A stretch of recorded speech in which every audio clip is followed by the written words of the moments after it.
गुरु दरबार लगा हुआ था। गुरु दरबार में आए, आकर गुरु भगवान से कहने लगे कि भगवान, मैं इतने देर पूजा है, पर जब अपनी अपनी श्रद्धा के अनुसार उस परमात्मा की रचना कर उसकी पूजा करता है। कृपा करके आप यह बताएं कि कर्म ही पूजा श्रेष्ठ है या इस तरह से अनेक देवी देवताओं की पूजा करना। ये प्रश्न उन्होंने गुरु महाराज के सामने रखा। गुरु महाराज ने उनको यह कहा कि कर्म ही पूजा है, यह श्रेष्ठ है। हर मनुष्य को, हर जीव को अपना कर्म करना चाहिए। अपने परिवार के प्रति अपनी जिम्मेवारी, अपने कर्तव्य का निर्वहन कैसे कर पाएगा।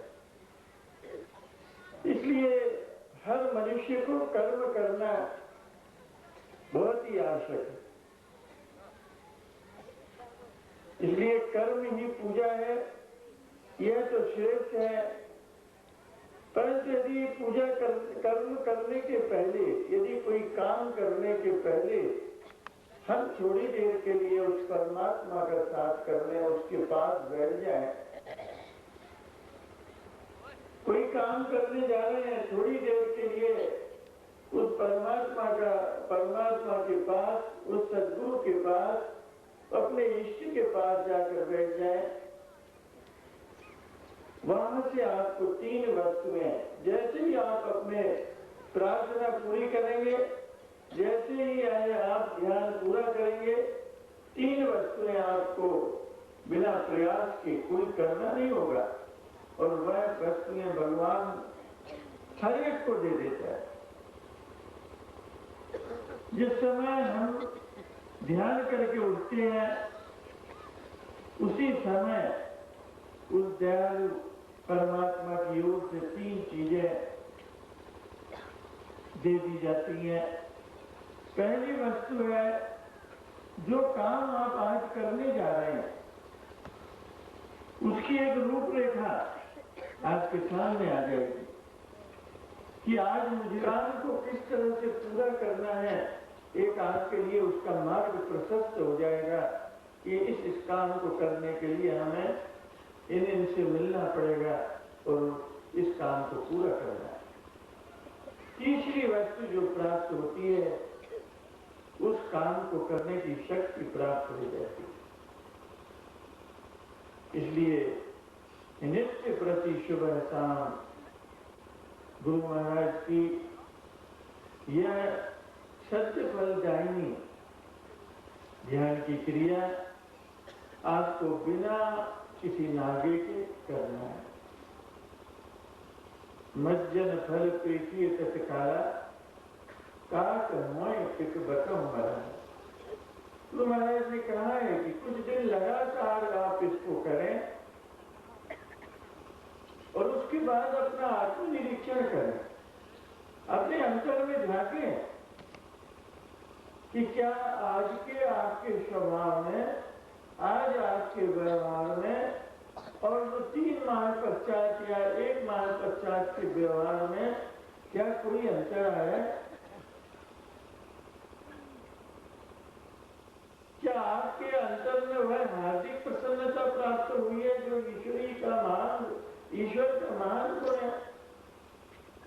क्या आपके अंतर में सहृदयता, दयालुता, नम्रता, प्रेम के बीज अपने आप दिखाई दे रहे हैं? आपके अंतर में प्रेम जागृत हो गया है? यदि ऐसा है तो निश्चित मानिए,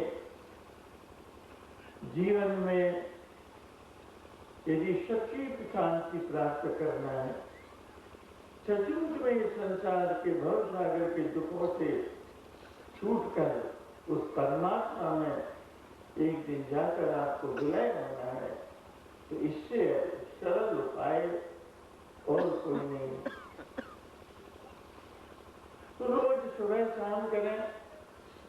सप्ताह में एक बार सबके साथ जिसे साप्ताहिक सामूहिक सत्संग नाम दिया गया, वो आपके ग्राम में, यहाँ आसपास के ग्रामों में तो होता है, पर आपके ग्राम में भी उसकी व्यवस्था इस तिलियावली ग्राम में कल प्रातः आपको बता दिया जाएगा कि किस दिन वह साप्ताहिक सामूहिक सत्संग होगा, किनके यहाँ होगा, उसकी सूचना दे दें। तो आध्यात्मिक उन्नति के लिए दो वस्तुएं ध्यान रखें, एक अभ्यास, दूसरा सत्संग। अभ्यास नित्य प्रति सुबह शाम आपको करना है, और सत्संग ईश्वर के साथ सामूहिक रूप से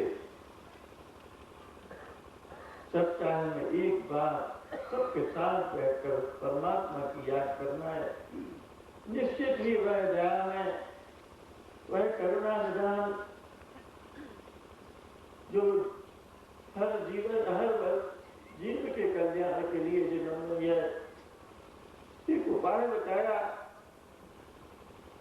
वह निश्चय ही आपको उस परमात्मा की जिस शांति की, जिस शाश्वत शांति की आपको आवश्यकता है, इसी जीवन में प्राप्त।